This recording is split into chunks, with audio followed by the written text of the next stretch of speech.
Welcome, ladies and gentlemen, to the Not Bland Show. I'm your host, Dujane Bland, and make sure you guys are sharing this show. We're going to have a good time tonight, talk a little bit about the end of this season, how it ended, and the champs. We'll have Dave W. on to give us all the little history notes and cool stuff about the season. And I'm looking forward to it, man. Looking forward to it. It's crazy how quick this season ended. Also, make sure you're liking the show, sharing it. If you're not subscribed, subscribe.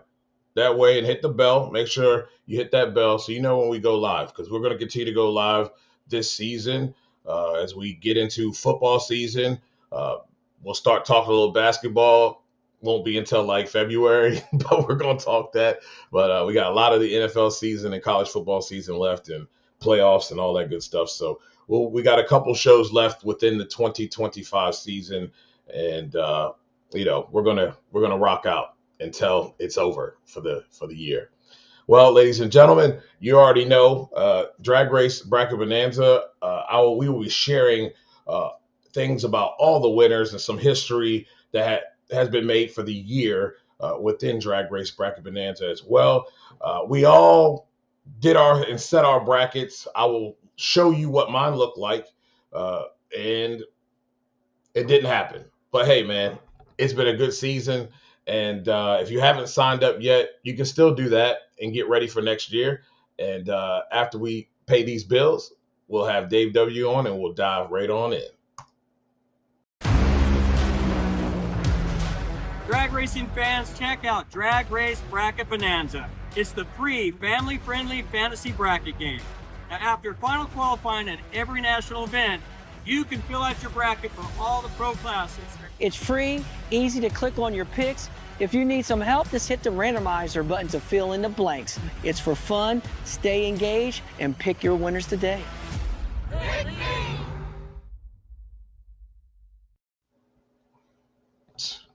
There we go. Dave, what's going on, man? Not much, man. Just enjoying a nice, dark, chilly day in Michigan. Yeah, man. Snow this morning. A little snow. Oh, really? That's what's up. And then eventually rain, but yeah, it was a not pleasant morning. So yeah, I bet, man. It's here. Winter's here. It is. It is. We had it's been about 80 after a little cold snap. Yeah, 80. It gets cool at night though. It's about 40 in the 40s at night. Okay. It's supposed to get colder next week around Thanksgiving. So, although it is a non-humid and very crisp 80 degrees, I prefer it to be colder. We've dealt with enough heat. Give me like 50-degree weather, and I'll be happy with that. So, yeah, it ain't been too bad though. But it was real bad for them boys over there in Pomona, as we had a complete gully washer, and it washed out the whole entire event. What are your initial thoughts on the cancellation, and how all that transpired? My initial thoughts were, this really sucks. I was hoping to see some drag racing this weekend. I hate to see the season go out on a dud the way that it is, but I also understand why they did what they did. And I also understand, if you didn't catch it, great interview with Glenn Cromwell about what happened, about why it happened, and about why they had to do what they had to do. Yeah. And I know we were talking a little bit even on Sunday morning. I said, that's great. They got a window. It stopped raining. I said, but all that nonstop rain, I bet they're going to have to start scraping the track. And wouldn't you know it, as soon as they went out there and started prepping it, and the rubber was just goo. Yep. It was just goo. You couldn't race on it. You had to basically have a Gainesville situation where they went through and have to completely re-scrape it, start all over again, start dragging it and prepping it and do all that. And very, very disappointing that the weather just didn't cooperate. So you got that going on. Made it a couple hours into that, started to rain again, started to sprinkle. Then it started to really rain. And that's when it came time, like, all right, we're done. Like, we can't do anything. But if you missed the interview, Glenn went over all the scenarios, everything that people were sitting here going, well, why don't we do this? Why don't we do that? Is it because of the banquet? Is it because of this? The banquet was a big deal, but not the deal. He's like, No. And you heard his answers to everything was, even if we had to run this deal a couple days later and do the banquet and top eliminator club, like we did during COVID years, we would have done that. Like, Yeah. it's fine. We don't, it's important, but it's not. And the fact that they even thought about moving it to the following weekend, which they couldn't do at Pomona because Pomona already has something scheduled. They were not able to use the facility. Yeah. Let's go to Vegas. Let's go to Phoenix. Let's take this show somewhere else. That was a consideration. Oh, you know what? The Fox truck can't make it. So how would you feel, all these fans that are like, oh, I can't believe they did that, if they postponed it and said, all right, we're coming next weekend to Phoenix, but no TV, no NHRA.TV, we got nothing. Maybe we'll put up 2 static cams and live stream it. Would you be more pissed that they're running it and you can't watch it? Or like the fact that it ended the way that it did? So, Yeah. and the fact that he talked to all the teams, they talked to the Nitro teams, they talked to the leaders of the Pro Stock organization, they talked to the motorcycle teams, they talked to the teams that were in contention for the championship, and everybody came up with a general consensus. We just can't make it work. Yeah. So, I mean, when you actually sit there and look at it all and big picture, nobody wanted it to go down the way that it did. It was still a massive loss of money either way, because all those fans Right. that had tickets didn't get a show to begin with. And Right. how would it even be fair to them if they move it to Vegas or Phoenix and you had a ticket and you're like, well, now what?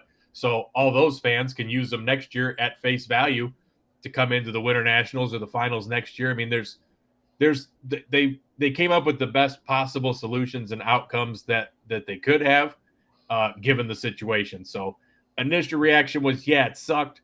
But after you put it all together and you logically sit and think about what they had to do to be able to make this show happen, and what the options were to make the show happen, I mean, you got to give them credit for making the decision that they did.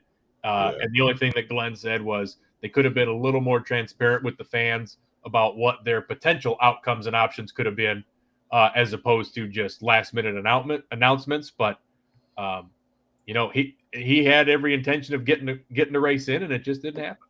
Yeah. And Blake doing really well. I can't complain at all. And Drag Race Mayhem, I'm not complaining about the cold. I want the cold. I'm from the Washington, D.C. area, so I do know about cold. I'm totally okay with it. It's just that it's not staying around long enough. It's a little early around here, but it is cooler than it has been in previous years. But yes, I'd love to have more cold weather. I think going forward, you have to have a backup plan in place for moments like this. Biggest thing, because I talked to producer Pete too, and that was the biggest thing too, was there were no TV trucks available after this weekend. Right. They're going elsewhere. So that's a huge problem, because now you got a finals that you're not even airing. And I mean, we're not going to go back to the early 90s where you airing finals like 3 weeks later or a month later on, Fox or wherever you're going to put it. Nobody wants to do that. Once I found out that everybody was pretty much on board with this, and they spoke with everyone, all those who were involved in championship battles, and it was a kind of everybody working together, pro and the NHRA, to come to this conclusion, then I'm okay with it. And obviously we all don't want what we saw in Gainesville, which should have never happened. They rushed it, and Trip Tatum is the one that paid for it. Right. And we don't want to see that. And then you have to look at the financial stuff with teams, because teams now have to rebook hotels for those guys to stay longer. You're changing flights. That cost you. No one had, outside of the cost of being there, nobody lost any major money. Teams didn't lose major money. And then there was another factor of, people who got real day jobs got to go to them day jobs, and they couldn't run this next weekend or the weekend after. They couldn't do it. So you don't want to have a championship decided because you got a field of 8. You know what I mean? That changes everything. That's not going to work. Nobody wants to see that. So yeah, best outcome. But I think for the future, they have got to come up with a game plan. I really don't think I get the premise. It's probably because you've always done it this way and you've gotten away with it. But your banquet shouldn't be days after the finals. Like, let's do this another week. But Like, again, wait a week. you understand why they do that too, because Yes. everybody's there. Everybody's already there. And Right. you inconvenience them, particularly the sportsman champs That's who true. are already in town, by saying, "Hey, we know we did this, but come on back next weekend because we want to do this. We want to do this banquet right." So, Yeah. I mean, that's why they've always held it close. I was surprised. You remember NASCAR used to end their season early November, and the banquet was always first weekend in December, for the top 10 in New York. This year, same thing. The NASCAR banquet for all three series was in Phoenix, and it was on Tuesday. So the championship banquet for NASCAR, they're doing the same thing. Yeah. And so I guess you could, and I guess it doesn't hurt to still do the banquet. You know what I mean? Yeah. But I think they need to have some plan already in place for rainouts, at least for the finals, because you have options when this is in the middle of the season. You have no options when this is the finals and you got championships on the line. You have no out. So and if it's becoming such a pain in the butt to work with the track because of the ordinances and the curfews and all of that, maybe you need to figure out to change where these finals are going to be. And maybe these finals float somewhere between a certain amount of tracks on the West Coast, because that's where they're usually going to end there anyway. Let them float between different tracks if that's the case, because I think we can all agree that the attendance isn't exceptionally well for Pomona, and two, these curfews are at 6 o'clock. Like, you have no room for error. There's no room for error at all. So it makes it difficult. So I think those things have to be thought about too. Are you making that much money there to make it all worth it? Are the ticket sales worth you being up against these tight windows as far as noise ordinance? That's an issue, because you can't have no oil downs, you can't have a rain delay at all. So maybe there's some things that's got to be thought about there, but it's unfortunate. But the best outcome, I think, was that everybody goes home, all their fingers and toes. No one's in the hospital. No one has destroyed equipment. That now they are fighting for funding to hopefully get themselves together for next year, because 9 times out of 10 it's probably not going to be a big team that loses a car. It's going to be a small one. So well, and you already feel bad for a lot of the small teams in funny car who never even got a chance to turn a tire. And once they set the field, 21 funny cars showed up. There was already 5 of them loading up and going home. Yeah. Before they never even got a chance. And it was, of course, the guys that were down in points, the Del Worsham, Terry Haddock. Who else was out there? I think Rupert was out there. All the deals. Jeff Deal's car was out there, who they made a Herculean effort to run the car in Vegas, get Jacob McNeil his license, came all the way out to North Carolina, ran him in the IHRA race, and then went all the way back to Pomona, and then didn't even get to run there at all. So kudos to those guys, man, for really burning up the diesel fuel and cross country in this thing. And it's a shame, but I mean, obviously, if you're from the area, you're home anyway, so it's not like they had to turn around and go back to Indy or something. But by memory, just because I was thinking about it while you were mentioning it, the races that I could think of that got moved, I believe it was 2011. I think when they started their 60th anniversary season, they got rained out. They rain delayed. They ran first round Sunday night. I don't know if they even ran a round of Monday, and then they end up finishing on Tuesday or Wednesday. That was a crazy Winter Nationals. Yeah. 03 Winter Nationals got delayed a week. 93 Winter Nationals, I remember they made it through first round of Top Fuel and then had to come back. They ran test and tune for the remaining cars on Friday and finished eliminations on Saturday. That's when Bernstein had his big over-the-wall crash against Amato in the final. That was actually the following Saturday. And then the Winston Finals in 91 were put back a week as well. Yeah. That was the last race. Warren Johnson wasn't in attendance because he had to get on an airplane and go to Japan because they had the NHRA in Japan deal. So Don Beverly drove his car at the 91 Winston Finals. But in the many, many decade history of Pomona, there's not been too many delays. I mean, Right. you go way back into the 70s. The 73 Winter Nationals got rained out, snowed out. Usually it was the Winter Nationals that dealt with rain and poor weather more than the finals, but it has happened a few times. So Yeah. I agree. Yes, you need to have some kind of contingency plan just because you're a professional organization and you have to have the backup plan. And maybe that was the backup plan, was we just cancel it outright. But over the course of all the years that they've been running there, they've never really had to enact something like this to begin with. So, I mean, maybe that can change next year. Maybe next year they're like, hey, you know what? We need to keep that Fox truck on hand for one extra week because the schedule's already out. I mean, the other option too, like you said, is don't schedule it so late in the year too. Like we could be done with this whole deal by Halloween. Like we don't get into second week in November. That's my thing too. Let's keep the season going and get it over with sooner. November is way too long. It seems like we're just dragging it out at this point. And you can finish a little earlier and give the teams a little bit more time between season ending and PRI. And then, it's a bigger off season, especially with all that's going on in the season's a little bit more vigorous now. So I'd like to see it done in October and the last race be Halloween and keep it moving. So that's all a good thing. And this is unprecedented what we saw as far as weather and whatnot. This was like COVID stuff. Yes. Yeah. Cancel a race. I mean, you just don't see it.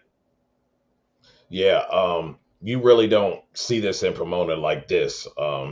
And I had somebody send me the weather report for Pomona. I don't know how accurate this is, but it's showing like teens and 20s for Pomona. I don't know if that's real or not. But I don't think that's real. I don't think that's real at all. Like that, it doesn't get that cold there. As a matter of fact, I'll just look myself. With that said, everybody who won was deserving of the win. I'll start with Doug Coletta. And, look, the man had an average qualifying. Yeah, that ain't real at all. Had an average qualifying spot of 5.2. He only had one number one qualifier the whole entire year. He was a 15-3 round win-loss record within the countdown with 2 countdown wins. Overall, he had 3 wins on the year and 3 runner-ups. I don't think anybody was catching him anyway. The championship was, as a matter of fact, they weren't, because the championship was sold up when we walked in the door. So, he was a champ. He earned it. Not like other folks who had a lot of wins, but they were just methodical with what they were doing and didn't go out first round too many times. So, and that's important. So, great year for Doug. Well deserving. It's his second championship of his career. And I think they definitely go into next year as the favorite until proven otherwise. Oh yeah, how can you go against it? Because they really, and you don't have, not taking anything away from Josh Hart being in the car, because I'm sure the Grubnick tune-up's still going to be there, but you don't have, Brittany Forrest was the only one that really, outside of Sean Langdon, who is your own teammate, matched him, ET and speed. Yes, Josh, that's right. Reading 2003 did come back a little bit. Reading has been delayed so many times. We could probably do a whole show on Reading delays. You got that right. That's why we're just talking about Pomona there. But yeah, there's been a lot of them that have been shuffled around here and there. But yeah, it's interesting to think of Doug's biggest opponent basically is going to be his teammate. It's going to come from within. And I think that you already mentioned, the superlatives there for him coming out and second championship. And after doing this for as long as he did, that's the part that just is astounding to me, is we go this long into somebody's career and they're picking up their second championship. You know what I mean? Like, yeah, that's pretty cool. And a couple of things here with what he's got going on here with these championships. There's a lot of comparisons, a couple of records that have been pretty close to each other that he kind of shares with Eddie Hill. And, he has surpassed Eddie Hill as the oldest Top Fuel champion now. When Eddie won it back in 93, he was 57 years old. Wow. Doug Coletta surpassed it the first one at 59. Now he's 61 with the second one. So wow. Doug Coletta is the oldest Top Fuel champ, which is amazing because you look at Eddie Hill and you're just like, man, that guy was probably 80 when he won it to begin with. Right. But something else that was interesting too was when he won it in 2023, basically from his first career start in 1998, it took him all the way to 2023. So he ran all those seasons before he finally got a championship. However, that is still not the record. Eddie Hill holds the record at 28 years because Eddie Hill's first start in Top Fuel was actually in Tulsa, Oklahoma in 1965 in Top Fuel. Wow. So, and he didn't win his first championship till 1993, 28 years later. Now, he didn't run all the seasons. He didn't run full time like Doug has, but still just an interesting stat. It's just one of those comparisons when you start looking at the numbers and somebody's career and how it plays out. Doug has always been there. And the fact that he's putting these championships together, it kind of reminds you a lot like Ron Capps, who was out there forever. And now he's finally put a couple championships and an Indy win out there. So it just goes to show, you're out there long enough, man, you'll get it. Yeah, for sure. And Sean, he's the one who posted that. He sent that to me. It's Celsius. Guys. So, it's like 60s and 40s at night right over there. And the chance of rain Thursday is big at 94. Wednesday was 13. The weekend is iffy. Friday, a chance of rain.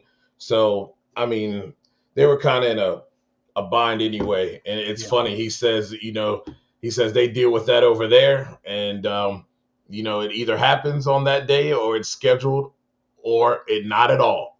I didn't realize, and Sean can probably comment to this, where that is at. It is so difficult to get the cars in and out of the place and get everything freighted over to be able to run at Santa Pod and do the things that they do. So they got to catch a ferry and get these tractor trailers and get everything out of there. They don't have the luxury of staying. And I didn't realize any of that. Tommy Johnson Jr. was telling me about that. We were sitting in one of the rain delays and he goes, they deal with this in England all the time, but they don't get a chance for a makeup date. If it doesn't happen, it doesn't happen. Everybody's got to get on and keep on keeping on because there's so many that come in from different areas. It's not like you could just tow and come back. Like if it's done, it's done. And I thought that was pretty interesting. That is interesting. That is very interesting. Austin Prock is your funny car champion. His countdown, he was 12-3 round win-loss record. He had 2 countdown wins. His overall record was 45-10 round win-loss record. 9 wins on the year, 3 runner-ups, and 7 number 1 qualifiers. His average qualifying position was 1.6. So he dominated, and that was his qualifying. That was his qualifying position within the countdown. And I think his qualifying position, if it would have been for the season, is around 1 point something anyway. So a dominant season for him. With the event being canceled, and they said, well, the qualifying orders are what they are, but then they canceled it outright. So it just all gets washed. Like that don't count as a number 1 for anybody. Like there was no field. And we just basically acting like this didn't happen, right? Just going to be a 19 race season. Right. Okay. I think that's what they're doing.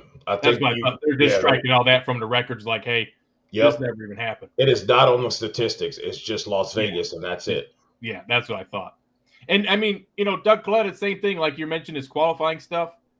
I mean, man's number 2 on the leaderboard of all-time number 1 qualifiers with 66. I mean, he's still got 23 to go to catch Tony Schumacher, but number 2 there, number 4 on the all-time win list.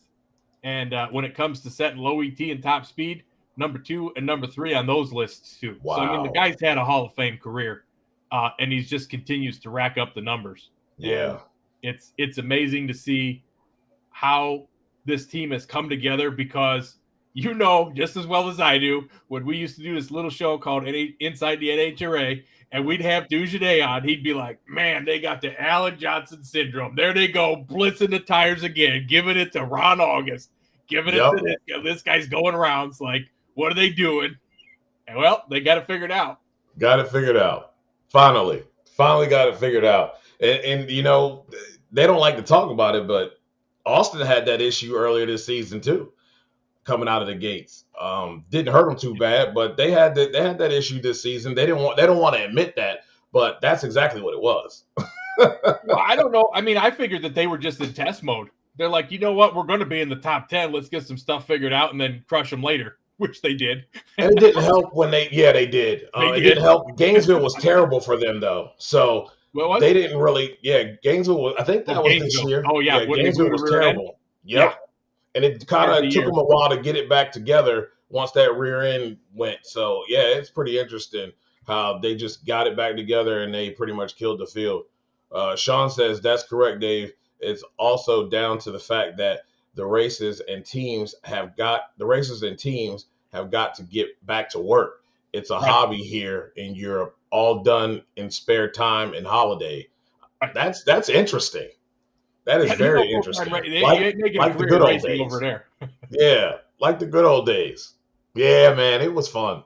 That was a lot of fun. You might see that show back next year with the same 2 hosts. You just change one of the letters. Breaking news. I like it. That's what I've heard.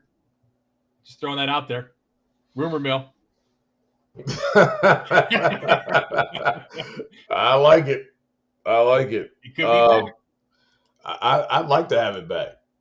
It was great. Loved it. Dallas Glenn, that man was 16-1 in the countdown, 4 wins within the countdown. He was 50-9 for the year, 8 wins for the year, 5 runner-ups, 6 number 1 qualifiers, and average qualifying position within the countdown was 2.2. He earned it. 4 wins within the countdown wins your championship. Okay, so, you know, no big deal. The guy earned it. And I'm happy for him, you know, to come back, to redeem himself from last year. And the big thing is what we see with a lot of athletes is when they get back in this situation, things get a little tight because they know what happened last time and they're trying their hardest not to avoid that. And Dallas did an excellent job of just staying true to who he was all season long, just going out there and doing his job and not overthinking the thing, because that can get to you. You know, people tighten up, sphincters tighten up in these tough moments, and those types of things can cost you a race. So he did everything he needed to do and earned it. And I don't think it would have changed if we had the race anyway. He wins, no doubt. I don't think it would have changed either. The only part that sucks is we did not have qualifying, so we were going to go into race day with qualifying being a wash. You lost all chances of qualifying points, position points, getting anything there. You also lost any chance of the ladder playing out any differently other than them being number 1 and number 2 and not meeting until the finals. And if they do that, Greg's out anyway. So the lack of qualifying kind of really took a lot of the drama out of it. Same thing in Pro Stock Motorcycle when we get to that. But, yeah, when you don't have that, I agree. It was going to probably play out that way anyway. And when you look at Dallas and Greg and their head-to-heads, that's telling too, because when you're up against your number 1 opponent, I mean, that round 2 matchup that they had back in Dallas was really that's what sealed the deal. Yeah. And then just cruise through Vegas, won Vegas again. I mean, what do you say about the guy? What a season that he had. I shouldn't say that. Not even what a season, what a last couple years that he had, because we talked about even last year, take the countdown away, he'd have been the regular season champ, postseason champ. The man has amassed a hell of a career just in the couple of years that he's been driving this race car. Yeah, and it's up amazing. against a stellar field of competitors. What is amazing to me is if you go back through the most recent champs that we've got going on in particular in pro stock, the last time you had a first-time champ? When? Can you remember who it was? He don't race anymore, if that gives you any indication. I figured he doesn't race anymore. First-time champ. His dad raced, his brother raced, his grandpa raced. Damn it. Who is it? Tanner Gray. Yeah. Tanner Gray was the last first-time champ back in 2018, following Bo Butler, who was the champ before that. But so 2018 to 2025, you got all that time span before somebody finally wins their first. So Greg and Erica have kind of made pro stock their playground for the last 7 years, and it's nice to see somebody else pick up that check and trophy at the end of the year. For sure. Nothing against those guys, but right. Nice to see new faces in there. It is, and I did see those Crocs. That Sandy everybody wore. Saw those Crocs. They were on Instagram, on Facebook, on it was everywhere. It was everywhere. I remember his first season. I just so happened to be placed by Sadie during that time, and we were chit-chatting, and she's like, I was talking about, Dallas, and she's like, that's my husband. And I was like, oh, I'll be paying attention. Yeah. And once I saw qualifying, I was like, this dude's going to win, and he's going to win, and he's going to be a problem for other people. I knew it right then. And it's proven to be just like that. I think the guy works extremely hard. He's learned from some of the best, but he's applied that quite well also. And it's just awesome to see him get a championship. Especially he was just one round away from winning one. So what a way to redeem yourself. Yeah. Yeah, that's a tough way to lose, man. It is. I get it. I get you on that one. I don't mind though being at home. Sometimes though, they're just long days for me. And I, it's nice to be in the comfort of your own home and get to walk away whenever you want to go get a snack, do something else. You know what I mean? It is. It's really nice. Richard Gadsden, I said it once he got the second, I believe it was the second winner. He had 4 wins on the year. I think it was the third win. And I'm like, this dude's got an opportunity to win a championship. He had 13-3 within the countdown round win-loss record, 2 wins within the countdown. He was 34-10 on the year, 4 wins total for the year, 2 runner-ups, and 2 number 1 qualifiers. Average qualifying position, 2.4. Again, if we had run it, was there a chance? Sure. But history has proven that we at least see Richard within the semifinal round. And as long as he's going further rounds, there was not going to be enough rounds for Gage to make it up. In order for him to have had an opportunity to really have a chance to make it up, they had to meet in the first round and get him out. So he wins this championship, first championship for him. And I'm happy for the guy. You know what I mean? This is, not only do you break through on getting wins, you have been so close. So you break that glass ceiling. It opens the floodgates, and then you secure a championship in the same year. That's just a testament to the type of guy he is, really. Lunch pail kind of guy, and it definitely showed up on the racetrack. Well, and like you mentioned, I mean, his toughest competition came from the same pits. And that's the amazing part about it is he went out there and I think that semifinal round in Vegas, or was it the final, when they ran it against each other and perfect light and a 005 light against each other, it's like they bring up their A game. And Richard performed when he had to perform, and he went rounds when he needed to go rounds. And like you said, when that first win happened in Bristol, we talked about it back then. It's like floodgates are open now. The man's got confidence. Here we go. What sky's the limit now. And to put a couple more together, string down together the countdown that he did, competing against Gage, competing against Braden Davis on the same team. You don't want to take anything away from Matt Smith and Matt Smith's team because they were there, but Matt just had an off year. He just had a lot of early round exits that you didn't expect to see from that bike. And Gage was right there. Braden had a lot of issues with that bike, and Richard pulled it off. And you had mentioned in your article, you said he's the 16th different champion in pro stock motorcycle now? 14th. 14th? Yeah. And we've been competing for championships for 39 years. So that tells you how hard it is to win a championship in that class. Yeah. Over 39 years, that few of riders have won championships.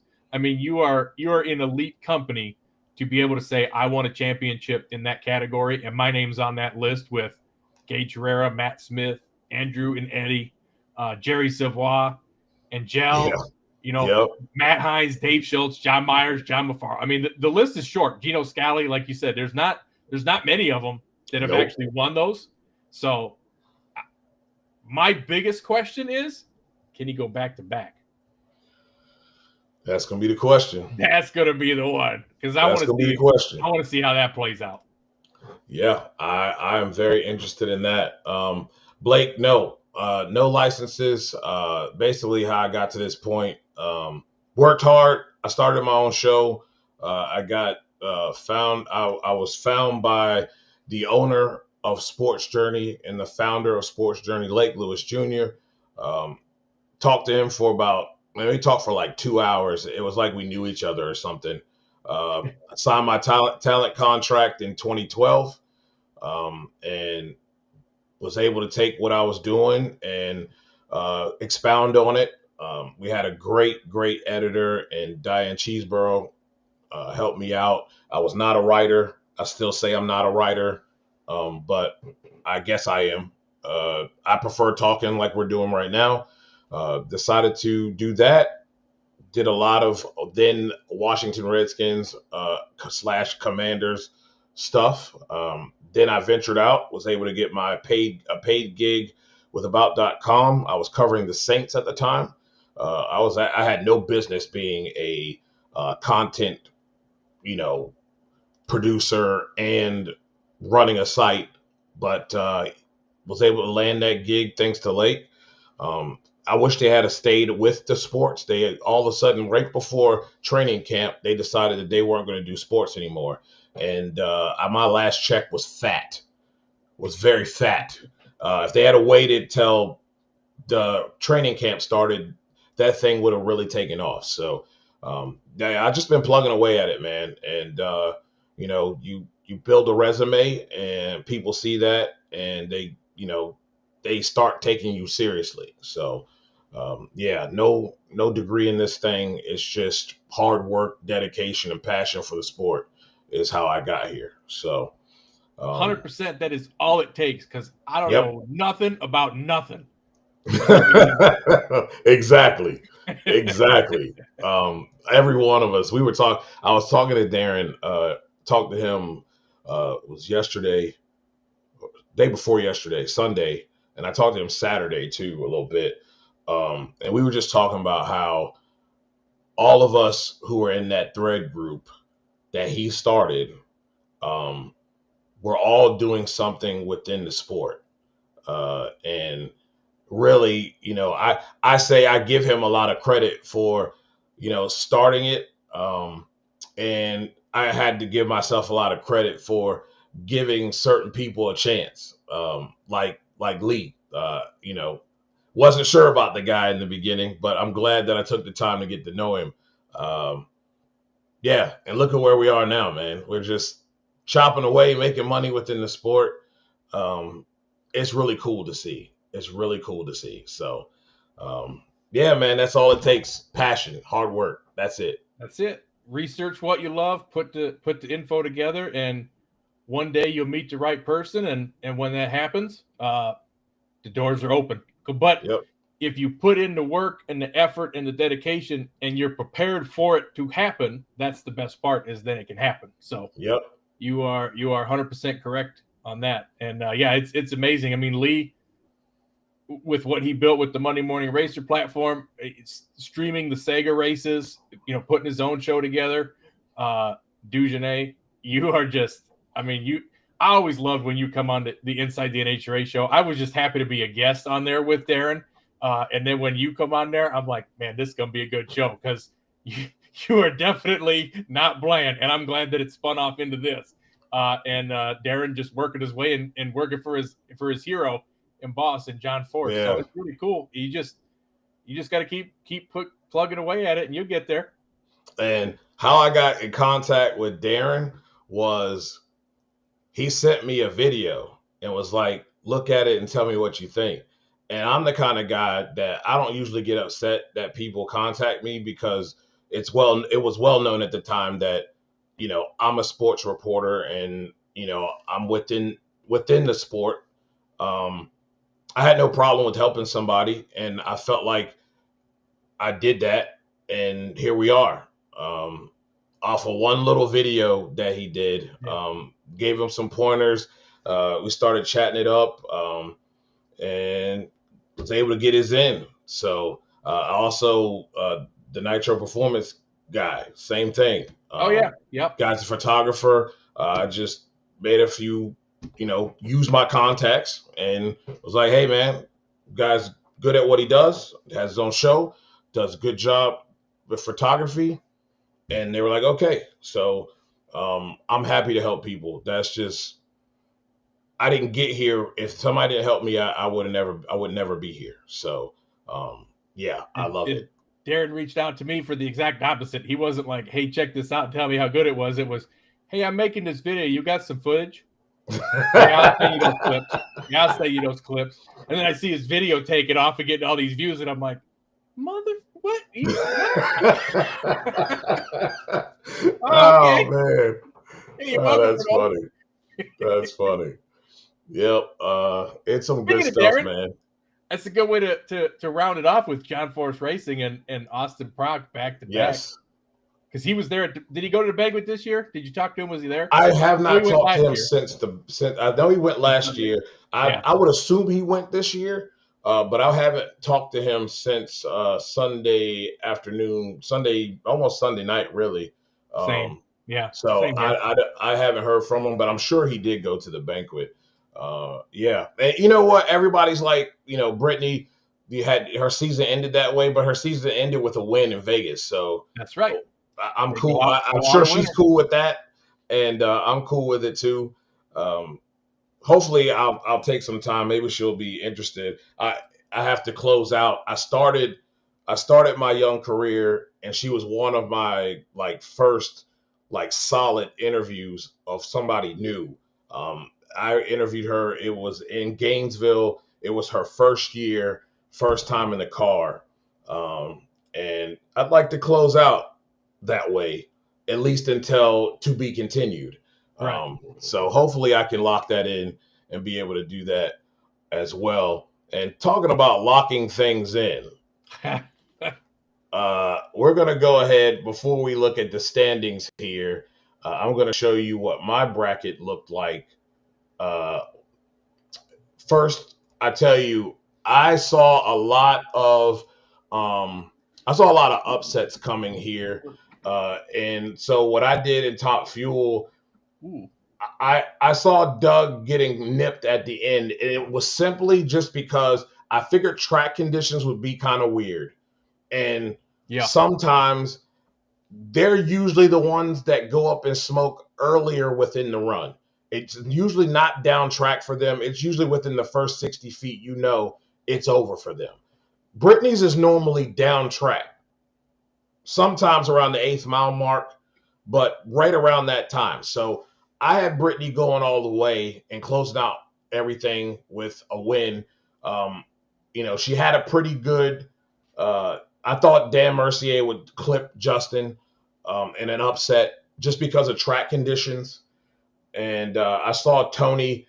I wanted to take Schumacher, but Tony is really good, and that car is really good in those type of conditions.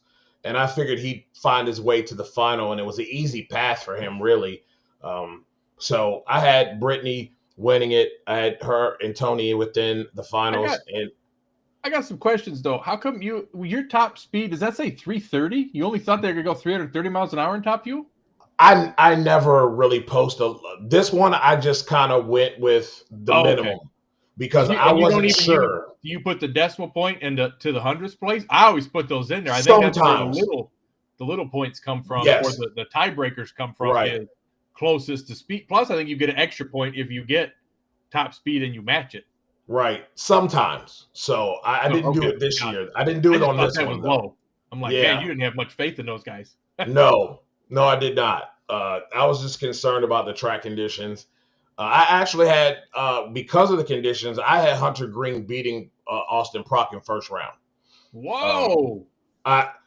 Look, they make a lot of horsepower, and if you're talking about a track that got rained on and completely scraped down to the bearing. Look, this track is garbage. It's horse poop when it's got rubber on it, and you had sportsman cars on it.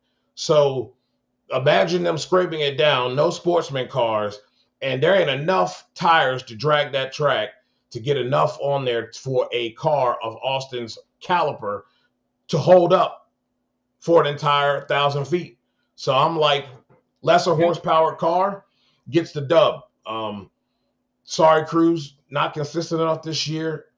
Spencer Hyde, your rookie of the year, 16 and 17 on the year for Spencer. Spencer also had 2 runner-ups, 2 semifinal appearances, 1 number 1 qualifier. He only DNQ'd twice. He was my pick for rookie of the year. Reason being is that he made all the races, and pretty much either the others did not make all the races or their stats were not even close to what he had produced within 19 races. I thought that was the right pick. The committee got it right this time.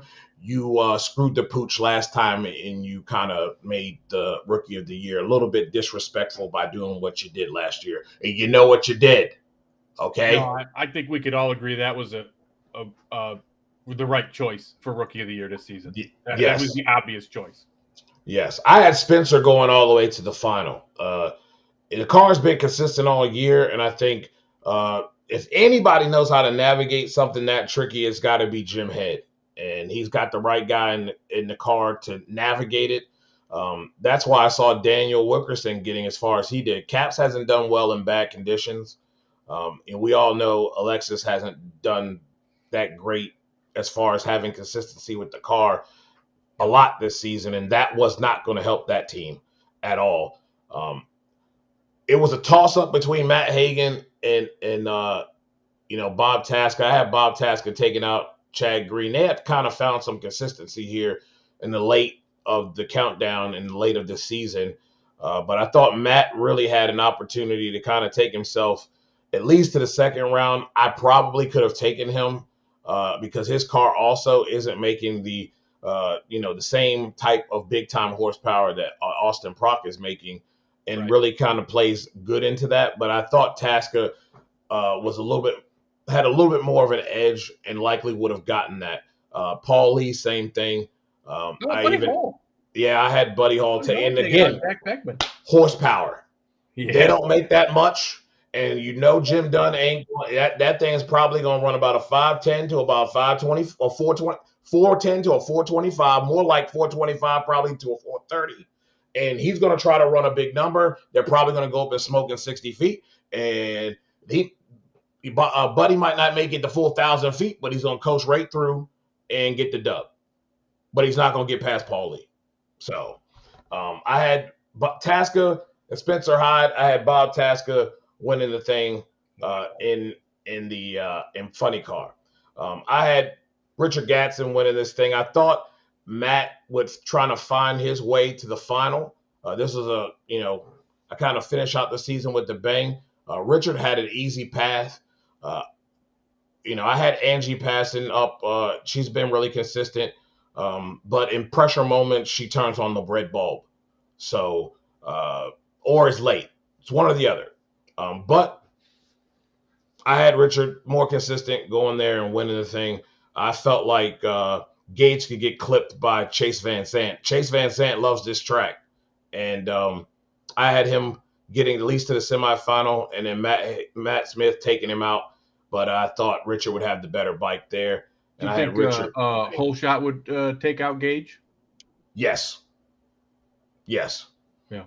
They have shown some Jekyll and Hyde moments in those type of conditions. So may have been a little bit of rattle, a little shake or whatever that they would have to drive through, especially with the track being what it would have been.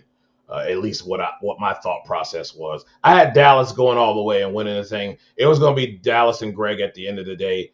None of the other cars are better than those two cars this season. No. I had Dallas winning and obviously winning the championship. But there is my bracket for the World Finals. And then we'll go to the league here. And actually, this year you didn't score 1,300 points like you did last year. It's because they started me an event. Yeah, that's right. Yep. Of course I did. This would have been 1,300 points. This would have been a 1,300 point race here. I don't know what the heck's going on here, but this is because it was supposed to be the finals were supposed to be double points. Right. Yeah, you'd have had 1,300 for sure. Oh, it's okay. It's okay to admit I smoked them, man. It's okay. Smoked is an understatement. So we'll view the league here. As you see at the top there for your countdown is Dave W. Nikki is in second, followed by the Nitro Performance guy in third, Mac 1320 in fourth for the countdown. Lonnie was in fifth, Shane sixth, myself seventh, and you see who rounds out the bottom half. For the season, however, Dave's obviously number one at 1,269.252 points. Nikki was number two at 1,185 points, 0.157 points. Memphis Lonnie finishes in third this year. Hey, good job. What a turnaround from last year. Finishing the season in third with 1,089 points, 0.567. And myself at fourth. I probably could have been higher. I missed two events that did not go. So I'm a little pissed by that, but it is what it is. Mac 1320 is in fifth. The Nitro Performance guy in sixth. Shane in seventh. Fred finished a little bit higher than he did last year in eighth. And you see the 9th, 10th, and 11th place teams. So what a season for Drag Race Bracket Bonanza. And while we're doing that, we will go to some of the pies that we had for this World Finals. And for the World Finals here, you see everybody pretty much had a high percentage of people had Doug Coletta getting the W. Brittany was right there at 24%. Sean Langdon, third. Tony, seventh. And you see Justin in the top five there. And then you see everybody else and the percentages there. I really do agree with Clay and Tony, given the circumstances. And Dan Mercier, that was pretty interesting. It is a track, and it probably would have been the thing where you would have seen some upsets within this. I will give you some history here. The World Finals pie charts. The analyst from the Drag Race Bracket Bonanza crew says we finished the year with 163 perfect brackets. this season and 318 total since Drag Race Bracket Bonanza launched. Of the number one qualifiers, Doug Coletta, Top Fuel, Austin Prock, Funny Car, and Dallas Glenn Pro Stock, we were the most picked drivers to win their respective classes. Richard Gadsden Pro Stock Motorcycle was second most picked in his class. Of the reigning race winners going into the weekend, Dallas Glenn in Pro Stock, Gage Herrera in Pro Stock Motorcycle were the most picked riders to win their respective class. Brittany Force, Top Fuel, and Matt Hagan, Funny Car, were the second most picked in their respective class. The rider that players were most confident would make it out of the first round was Dallas Glenn at 96.94% of players thought he would at least make it to E2. 39 different drivers and riders have signed Drag Race Bracket Bonanza plaques. Because there were no race winners, we had the World Championship sign the plaque. So it was Doug Coletta signed his 11th Drag Race Bracket Bonanza plaque, extending his lead for most in Top Fuel plaques signed. Austin Prock signs his 18th Drag Race Bracket Bonanza plaque, extending his lead from for Funny Car. He leads everybody with those plaques. Dallas Glenn, 14th Drag Race Bracket Bonanza plaques signed. He leads for most in Pro Stock plaques signed, and it was Richard Gadsden's 5th Drag Race Bracket Bonanza plaque. Gage holds that record for the most Drag Race Bracket Bonanza plaques signed. So you got Top Fuel, Doug Coletta, 11, Funny Car, Austin Prock, 18, and Dallas Glenn, 14, Gage Herrera, 22 plaques signed. And as you see here for the Funny Car, obviously Austin Prock was in the lead, and then it was a huge drop-off from there. A lot of people thought Matt Hagan may have had a chance, and rightfully so. Jack Beckman with the 12% there. Dan Wilkerson and Spencer Hyde right there, rounding out the top 5. So you see everybody else under there. Pro Stock, it was either Dallas or Greg. Erica had the smallest. It was a huge drop-off after that. And really a huge drop-off between Dallas and Greg, but you see the drop-off there. Not many people had much confidence in anybody else, and anybody below Greg and Dallas Glenn probably had to come up and throw a Hail Mary because they were behind in points and they had to pick opposite of someone else and hope that it stuck. So, you can't possibly have believed that. Just saying. Gage Herrera, they thought Gage would win. 43.43%. Richard right there, and you see the huge drop off.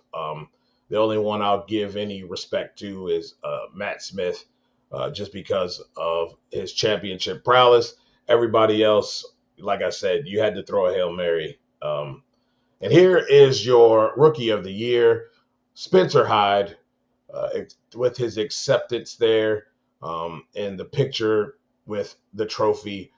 Really happy for this guy, and I expect big things from him in 2026. He races for, one of the best in the business, knows how to be smart about tuning his car, and, also knows how to be turned up when he needs to compete. So, really, really good stuff there. We are a little bit over, but I'll throw, let's see, where did I stop at? I think, of course, no problem. That last race, if we were able to get it in, we'd have been pretty close on that bracket bonanza, because I had Brittany Force, Austin Prock, Richard Gadsden, and Greg Anderson. So we'd have been pretty close with our picks anyway, with the way that ended up. Yeah. I mean, it's the usual suspects. So. Exactly. How do you get to the money making part? That takes time. That takes a lot of time, a lot of hard work, and I'm just getting there, and I'm just on the fringes. And hopefully, within 2026, we'll have some really big news to kick off, and yeah, we will be rocking and rolling if the few irons I've got in the fire go and come true. Boy, we're gonna have a blast. We're gonna really have a blast. So I'm looking forward to that, and yeah, y'all just keep putting out the good vibes. Sports betting. That one is a good one. I hope I got refunded for all my bets for the finals that didn't happen. Exactly. You know what I mean? Like, can't be taking people's money, and they've got to do better with and that's with the Drag Race Bracket Bonanza too. We got to do better with announcements of things, and I shouldn't have to find out through the grapevine because I know people. You guys don't have that type of access that we do. And you find out later that, oh, said guy isn't running because of whatever, and you've already submitted your bracket, and it's too late to change that pick. So you end up losing around because of that. So I hope those notifications and us being notified of someone not being able to make the call or whatever it is it happens sooner rather than later. Mac 1320 says, I think my bracket would have gotten me a plaque this week, but that could also be wishful thinking. Wishful thinking. Yeah. And you know what? Props to them. They pulled out random brackets and they still gave out plaques. So there were still winners. So yeah, good on them because for sure. You know, everybody had an equal chance this weekend. Everybody had a perfect bracket. It's just the luck of the draw. Yep. And yeah, this is my camera guy. He's with me at the NHRA events, and he's also family. I brought him along because he was the only one who really believed in me at the time. Everybody thought that I was just kind of doing this and it wasn't going to go anywhere. And I kept working at it, but he always believed in me. And I could not reward my guy and bring him along with me for the ride. So it's been fun. It's been a lot of fun. And he has the best seat in the house, ladies and gentlemen. I don't get to stand by the wall like he does. He gets to stand by the wall and get all of it. So, but every time I see him down there with that Green Bay Packers hat on, he is a owner, by the way.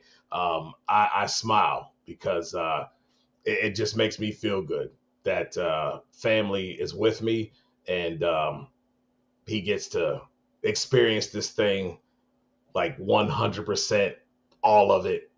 And now he's, everybody knows him now. So yeah, it's just awesome. It's awesome to be able to share the moment with him for sure. Hell, I better get to look out the window. I know, right? Updating stats and all of that. Blake says, this Friday was my birthday. I was hoping to go to Pomona, but looking back on it now, I'm glad I couldn't go this year, but I would have gone. Yeah, hopefully you can go next year. Hopefully you can go to a race next year. And yeah, man, you made third, bruh, in the countdown. That's crazy. That's crazy. That's crazy. But are we not recapping Proc's throwdown of the funny cars? We ain't gonna go through him. We didn't go through Proc. We didn't go through Proc. We didn't talk about him stomping the field. Oh, I mean, we did let's do it briefly, but I mean, his stats are stat worthy. Yeah. He mudhole stomped these folks. How about the fact that he won 8 out of the last 11 national events contested this year? 8 for 11 and 10 overall on the season. And don't forget now, you can almost start drawing a comparison because when John Force won his championship in 96, that was the last 19 race season. So you almost got apples to apples there because we had 19 races this year. Force had 19 in 96.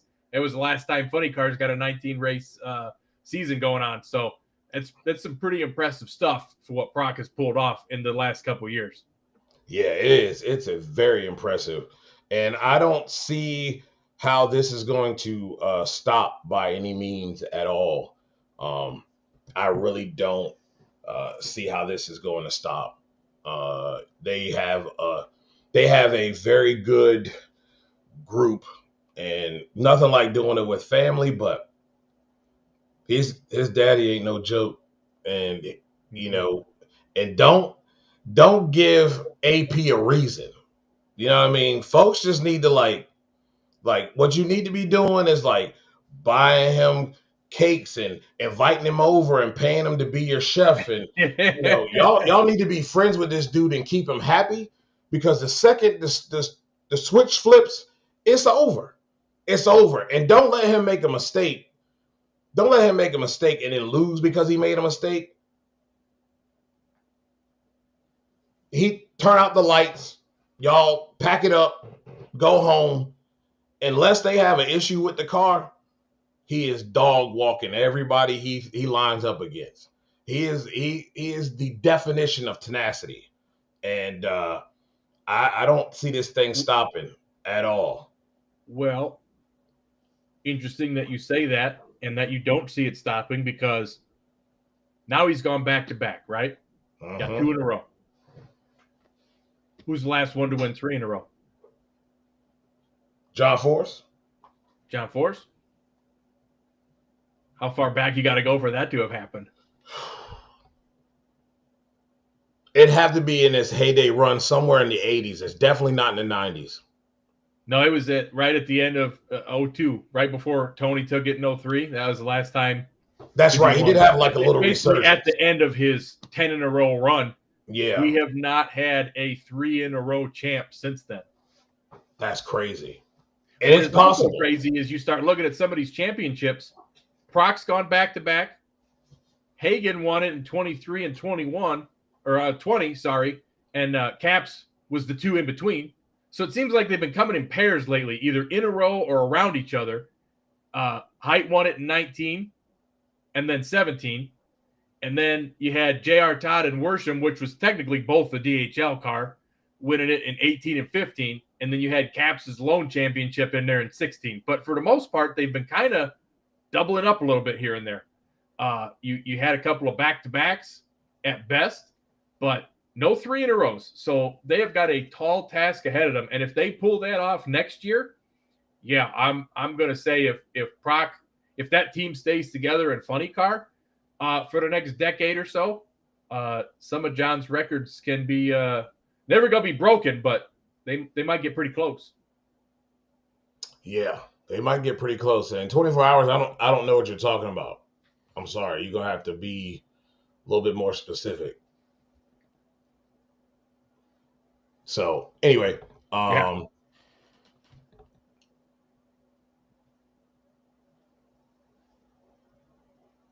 That's almost like a spam account, just yeah, an AI bot sending in messages, just words. Bye-bye. Yeah. But yeah, so basically Proc ran over the field, and yeah. I don't know, looking at these last decades worth of champs, why anybody would want to build a nitro funny car, because you're running for third. Yeah, you are all day long. You might as well just cancel it. It's over. It's going to be interesting to see how it all pans out next year. Silly season is not over though, guys. At PRI, it's about to get real crazy. It's about to get real crazy. One more month. This is stuff going to drop. Oh yeah, it's about to get real crazy. I'm looking forward to it all, and I'm looking forward to all the changes. So it should make it all interesting for 2026. But that is our 2025 season. It ended weird, but it is what it is. And we move on to 2026, and what brings should be interesting. I know for me in 2026, some of the events that I was planning on doing are around Sega events. And I love you guys, but oh boy, got to go where he getting paid. You feel me? So I'm going to be at Sega events. I probably will miss South Georgia and MIR. Really, your hometown race? You gonna miss it? Yeah, so That's a it's a Sega event, and I'm gonna go and get paid. I'm making money, and I'm gonna continue to do that as much as I'd love to. There will be others, and right now I'm doing my thing and making money within the sport, and that's exactly what I will plan to continue to do. Perfect. So yeah, nothing personal. It's just business. Just business. Well, ladies and gentlemen, this was the last show for the month of November. Next week is Thanksgiving. Enjoy the time with your family. Um, you know, save the drama for some other time, or don't invite people who start drama. It's probably best to not invite people who start drama. Yeah. In these times, it's too much going on, and life's too short for the BS. So keep those folks far away from you as you can. We got enough going on that we deal with in life that causes grief, stress, and our own drama. So enjoy the time you have with your family. Again, I appreciate all of you who watch this afterwards, who are here with me during the live. It's greatly appreciated. Could not do this without you guys. Dave, it's been a pleasure. It's been a pleasure. It's been a pleasure to see you move up within the sport and getting paid as well. Yeah, man, I'm glad our paths crossed, for real. It's been quite the journey with all of you guys, and we're gonna continue to do it, man. This is what we're gonna do. So enjoy your Thanksgiving. We'll see you back in December, which will be December 2nd will be our show, and we will have a show December 2nd, December 9th, and December 16th, and then we are done for the year. So 3 more of these things for Three to go. 3 more of these things, and we will be done for the year. To all of you, thank you. And man, let's keep rocking. Let's keep rocking. Let's keep making this thing big. And there will be no power hour tonight. So you got what you got. Go ahead and go to bed early, because I am. Yeah, no late night for me, baby. I'm gonna be chilling tonight. So really, we could use the break, man. We could really use the break. So everybody, thank you again, and thank you to the sponsors. Appreciate you guys, and until December, we'll see you. Right.